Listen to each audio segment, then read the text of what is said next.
It's wonderful to welcome Liz Kelly to the program. She is the Women's Formation Community Leader at the Word on Fire Institute.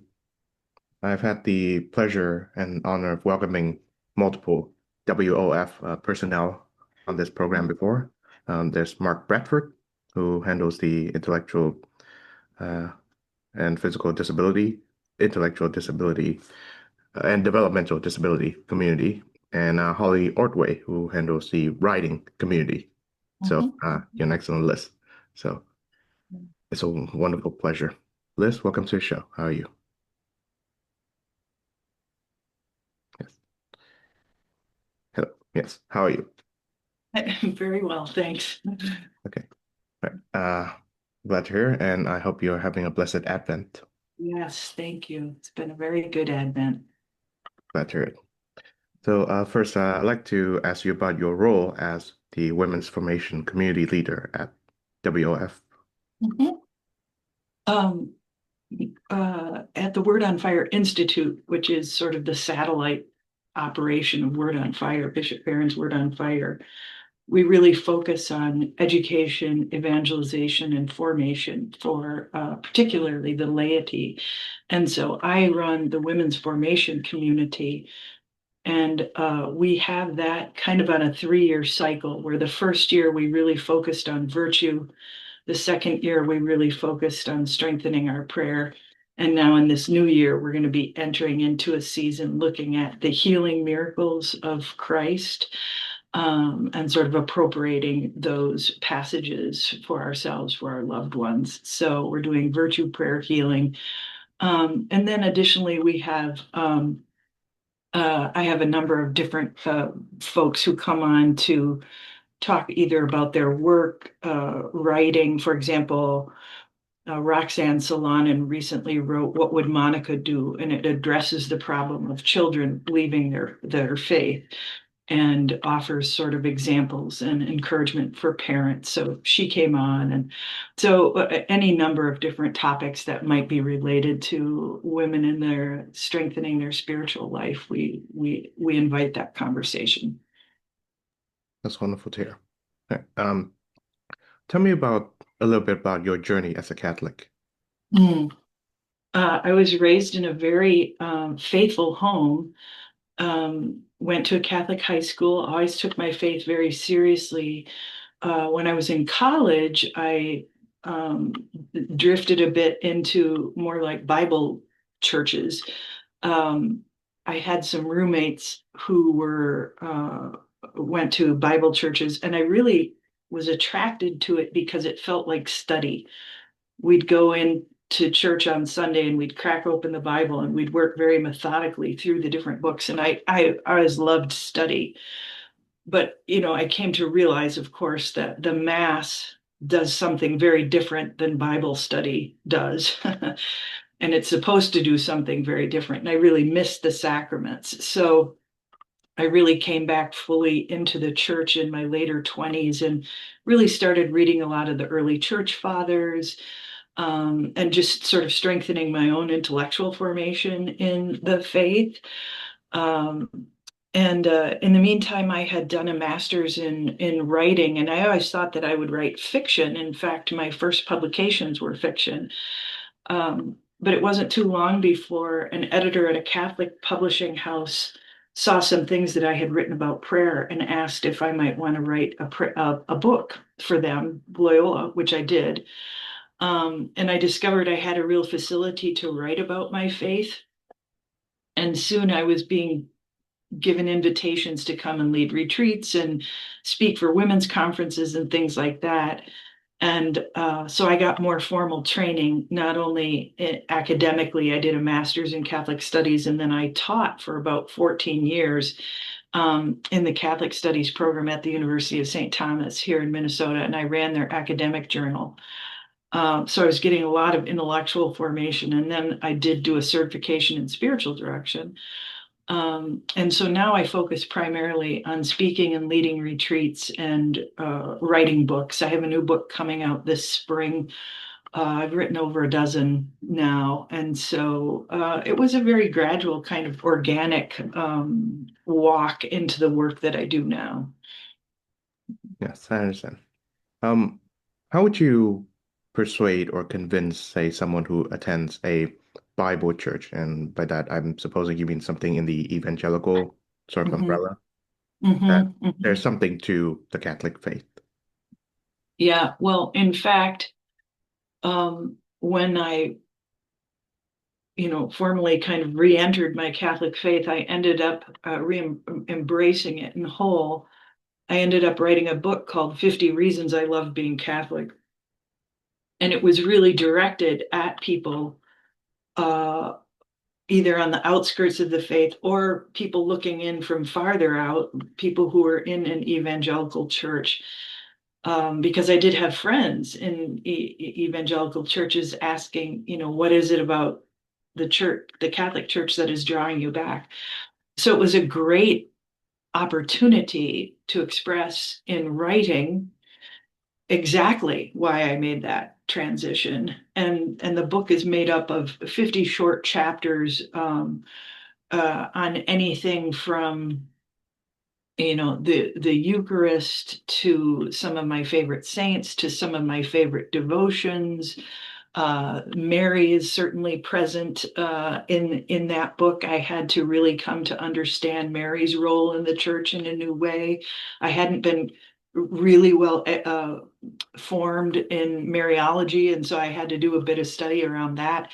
And so the book is really directed toward that. And I think, and as I was teaching, especially, I can remember saying to my students over and over, if you can embrace the Eucharist and the priesthood, you cannot resist being Catholic.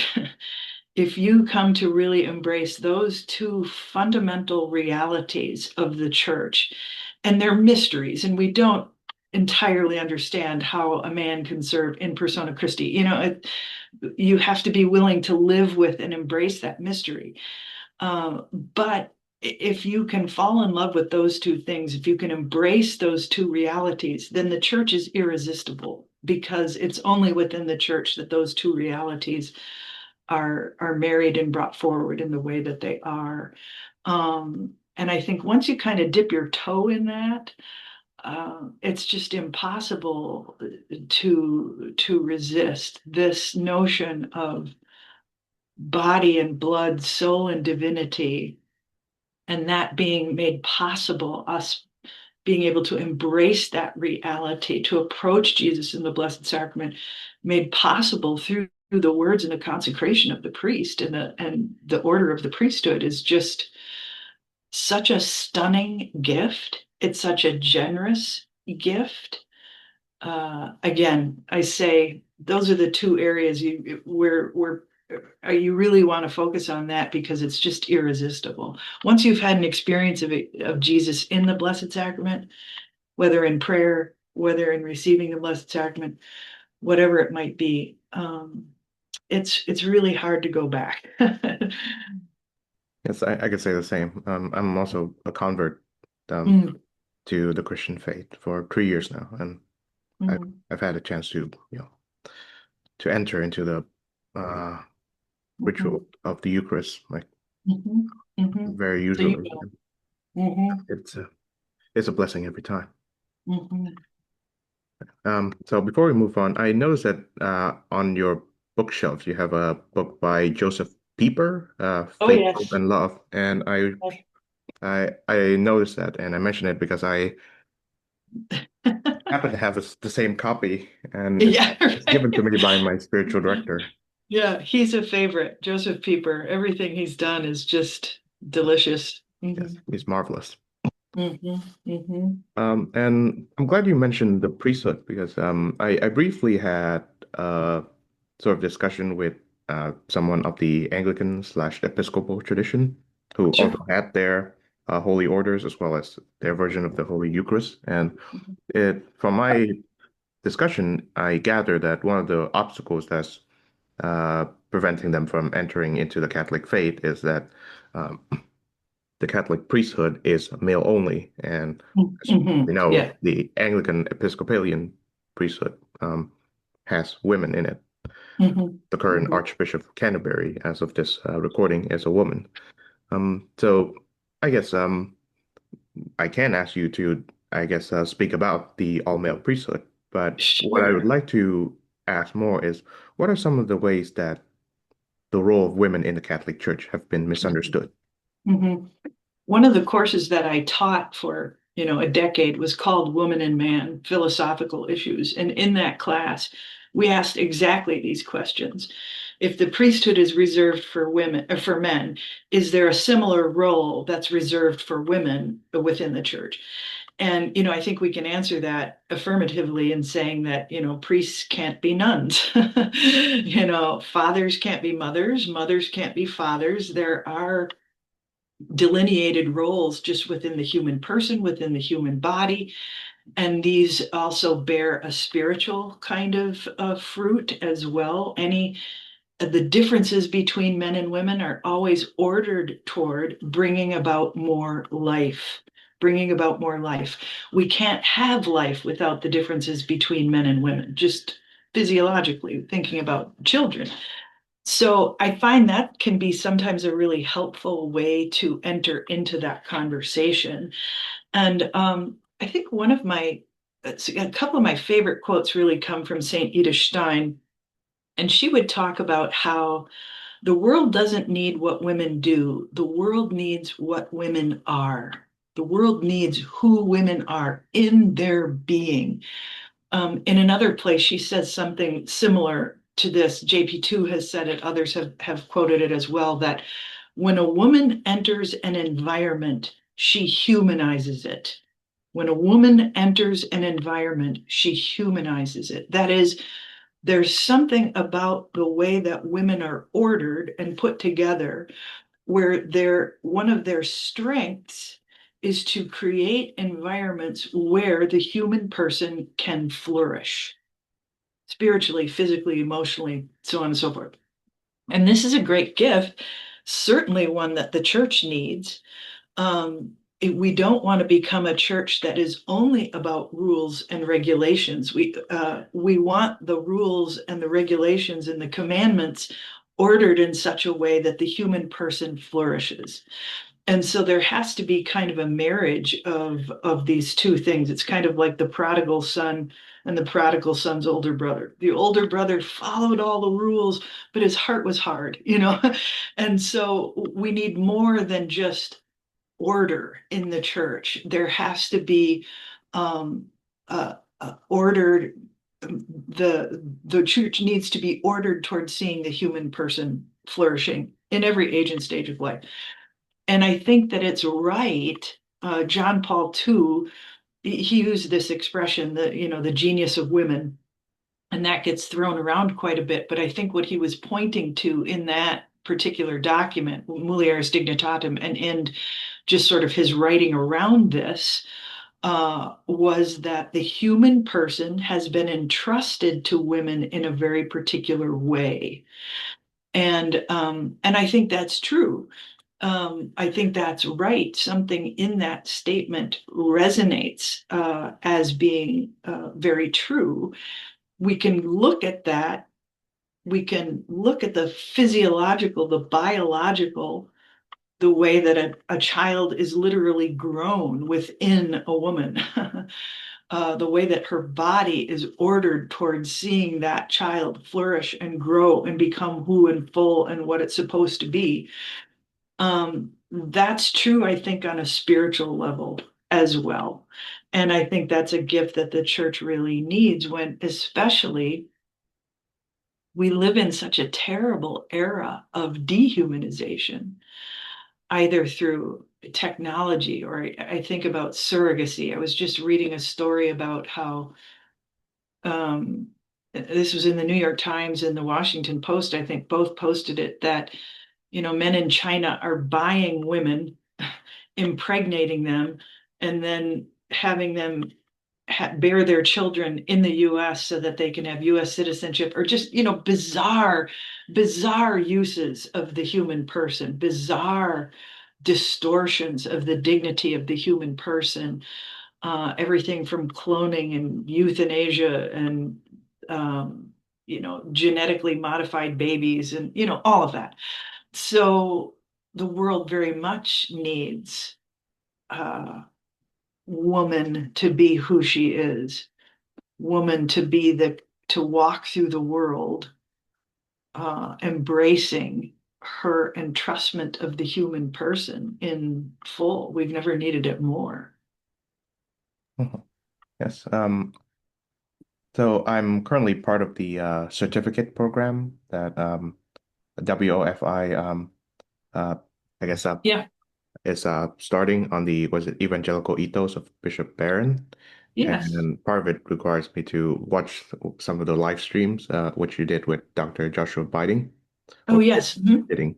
Um, and in one of those live streams, you mentioned the great Saint Catherine of Siena, who famously changed the course of human history by persuading the Bishop of Rome to move back to Rome from Avignon. So Yeah.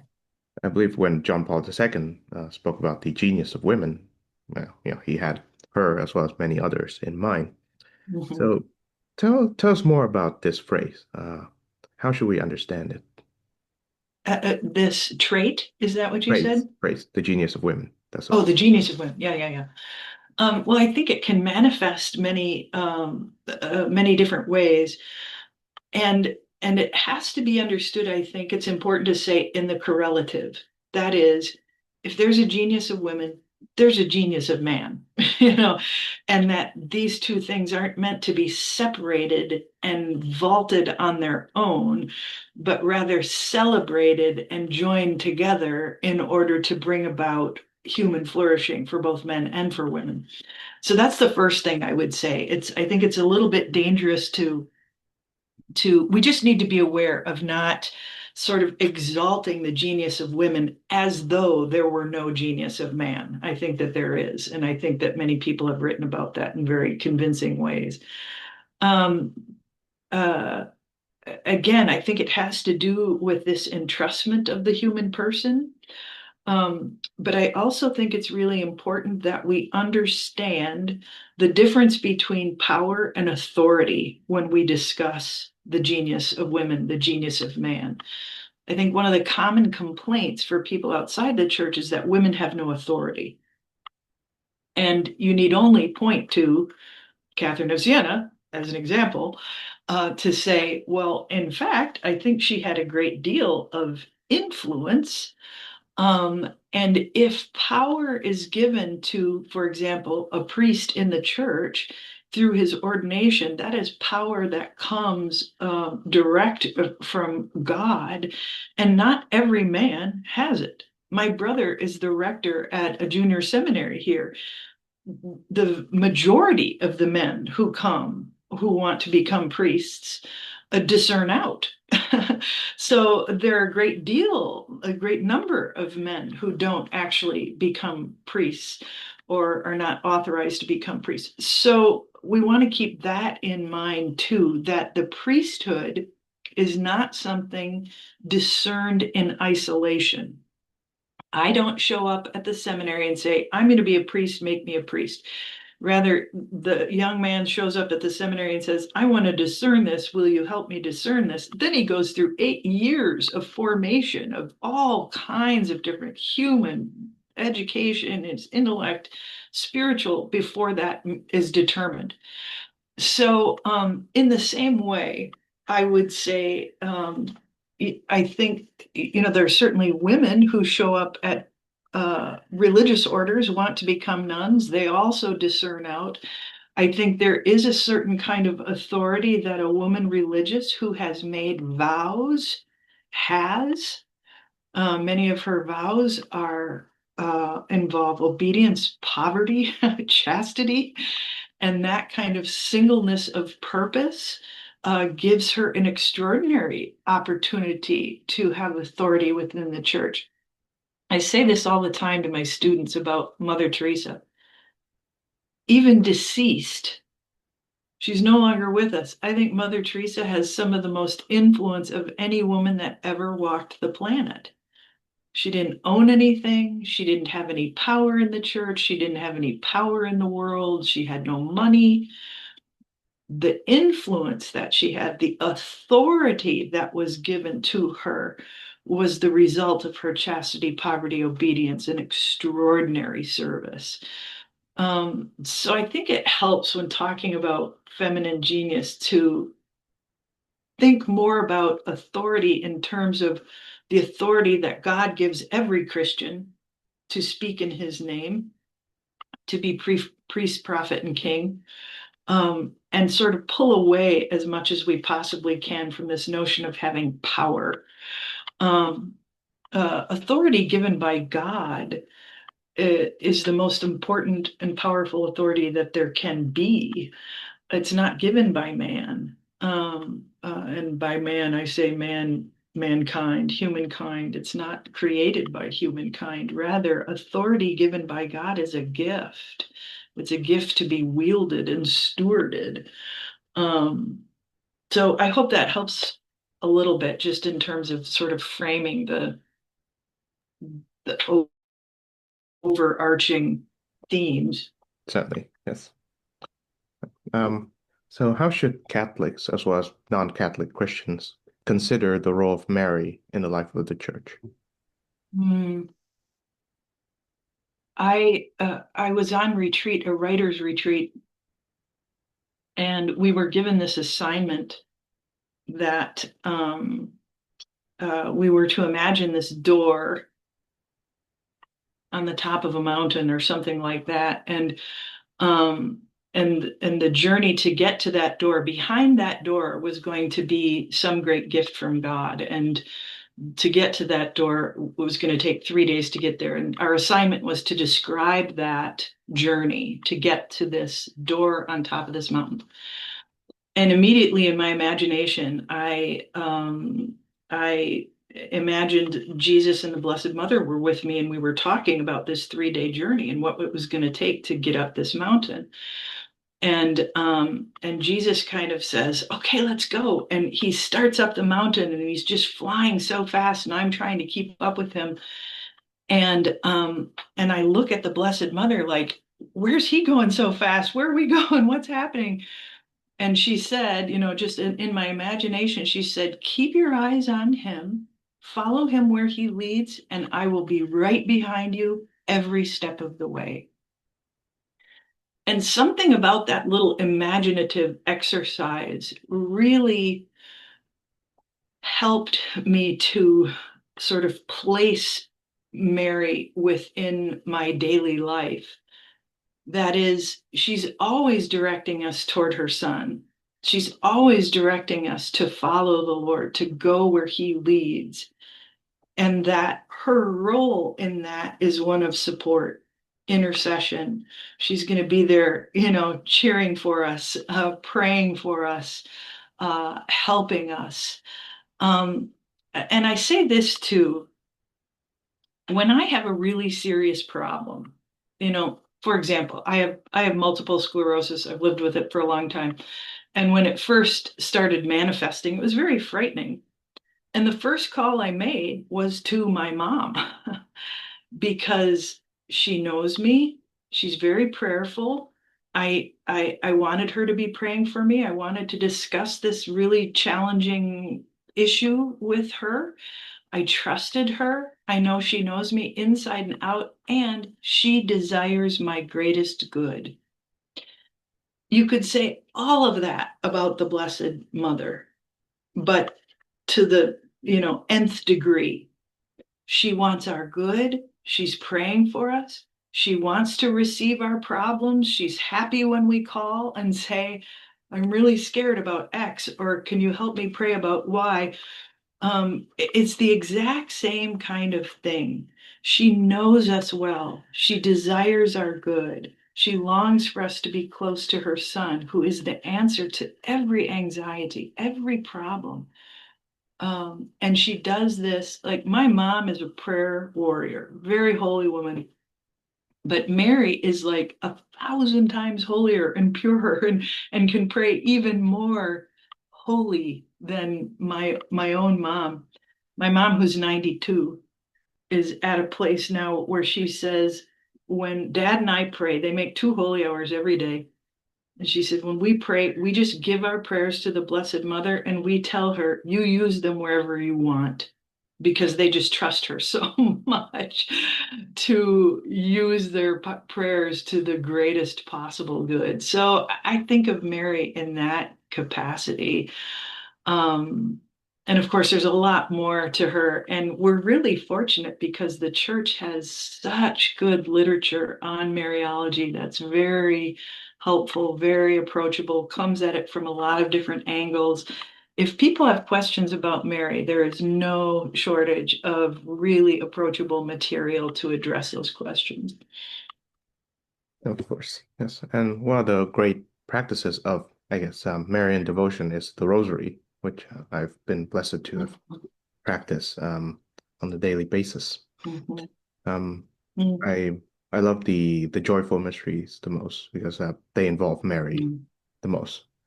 Um, Mhm. I'm particularly struck by always the fifth and final one, which is the finding in the temple, where Mary, having lost Christ for 3 days, just in a very exasperated mood, asked him, "Well, child, why do you torment us thus?" And Jesus just told her, "Well, don't you see that I must be in my Father's house?" Um, and I wonder, give us a way to understand this particular mystery. That encounter. Well, I think mystery is the key word. Um, I am struck by two things immediately, just recalling that beautiful mystery. And one is just sort of the natural human concern that parents would have, sort of highlighting the fact that Mary and Joseph were very human. Um, and yet they received his reply with great humility, because the very next passage is he went home with them and obeyed them and grew in holiness. So, trying to imagine the great humility and faith that Mary and Joseph would have had to express at that moment. I don't know how much she knew at that point about what this meant for her son. I think in her Magnificat, in her experience with Gabriel and the Annunciation, there was a great deal of information that was given to her. His name will be great, and he's going to save the world. But the details of that were not spelled out. And so to embrace this extraordinary mystery with such faith, with such trust, to be willing to carry that burden, it strikes me as extraordinarily generous. And I think it can be a really wonderful mystery to come back to when difficult things are given to us, when difficult things that don't seem to make a lot of sense are given to us.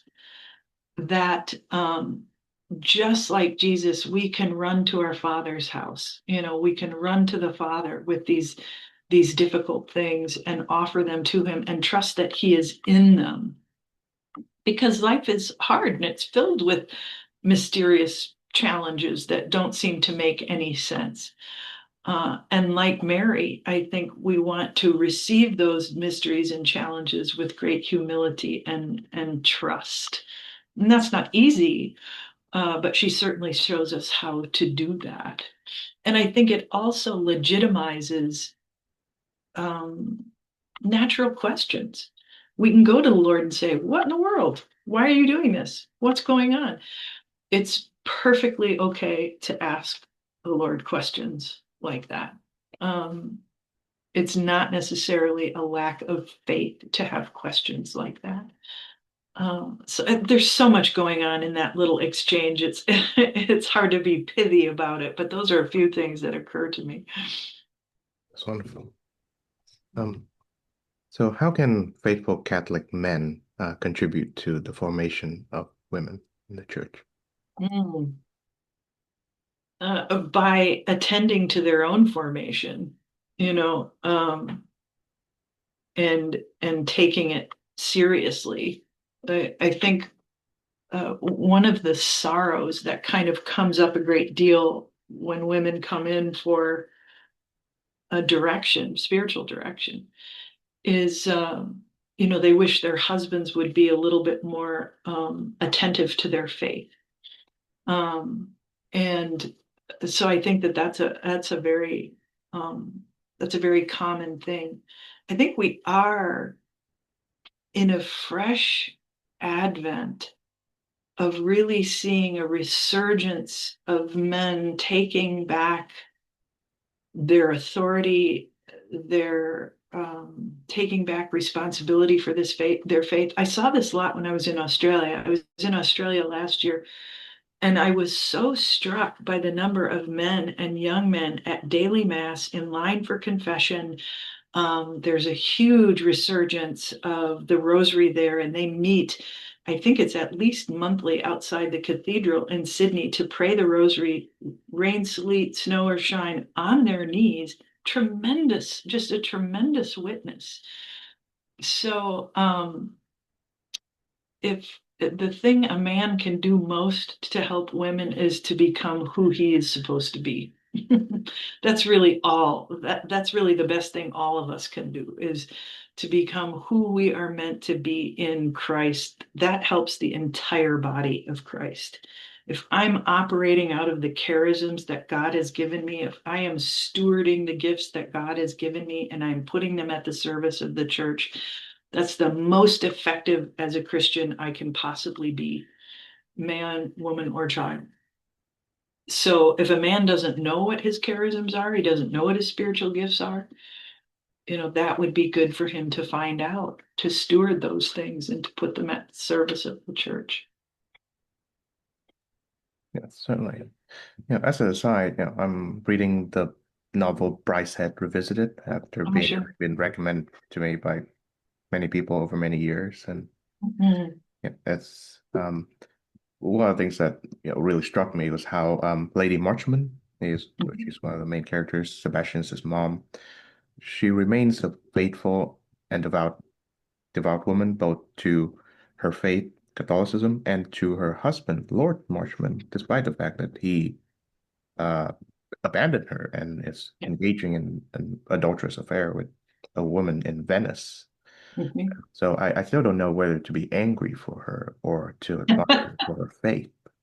Yeah, yeah. No, that's an excellent example. Her faithfulness is really humbling. Um, Another really great book that you shouldn't miss is Kristen Lavransdatter. And I think Kristen Lavransdatter has some extraordinary examples of Christian manhood, um, and Christian marriage. It's a trilogy.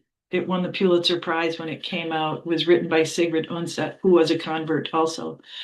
But it reminds me a little bit of that because there are certainly many flawed characters in there.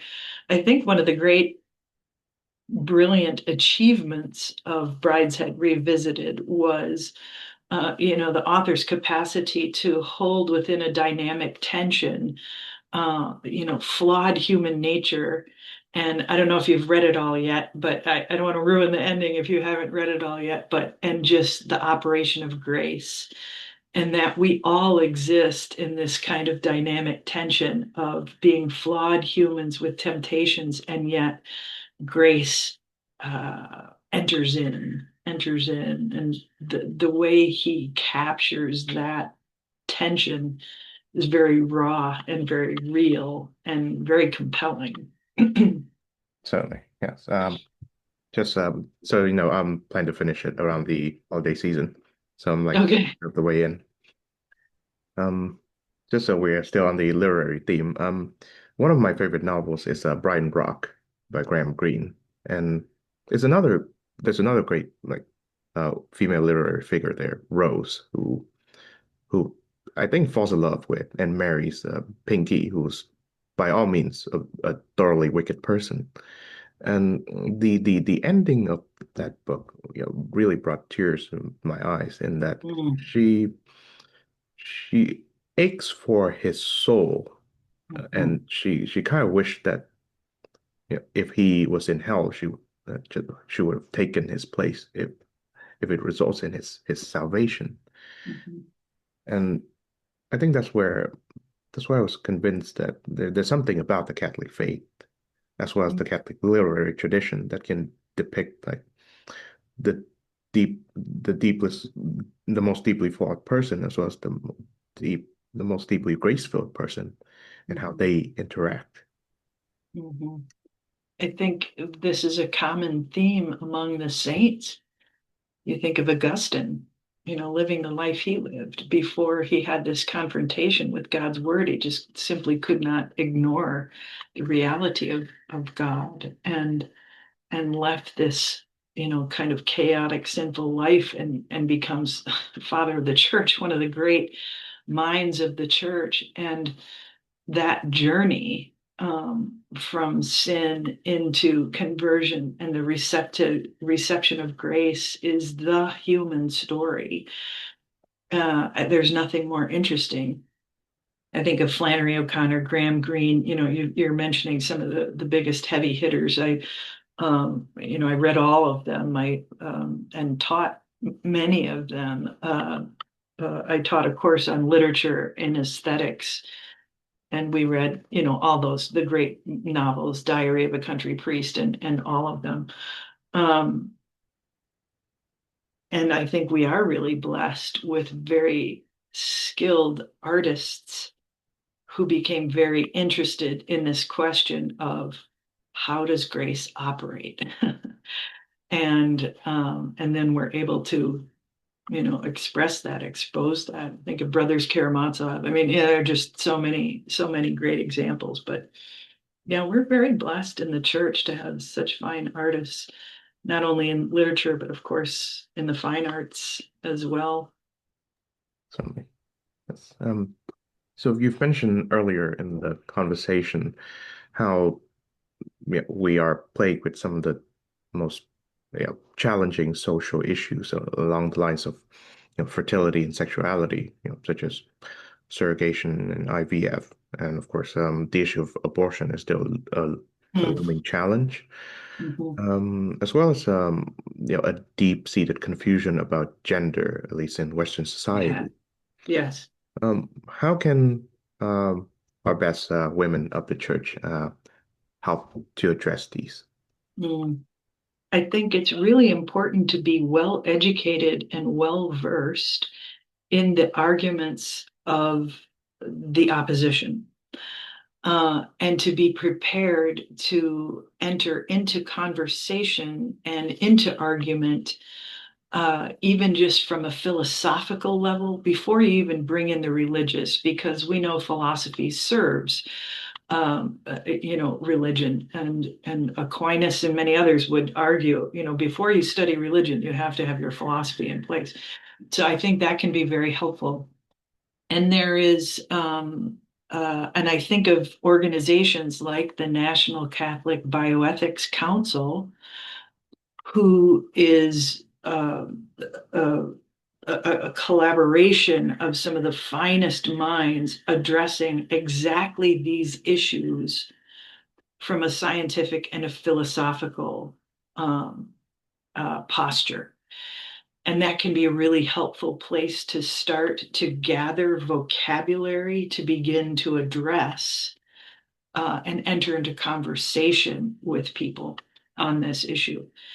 And I think it's, every person you talk to about it on, in the opposition, has their own story of how they landed in believing that it's a really smart thing to give transgendering kinds of drugs to children.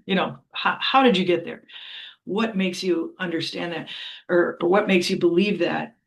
And I think the more that we can enter into, we've been talking about story, the human story, and why it's so compelling. Why are you weeping at the end of a novel? Well, because there was something in that story that resonated for you. And I think it's really important that as we enter into conversations with people who are opposing church teaching, that we try to understand that story.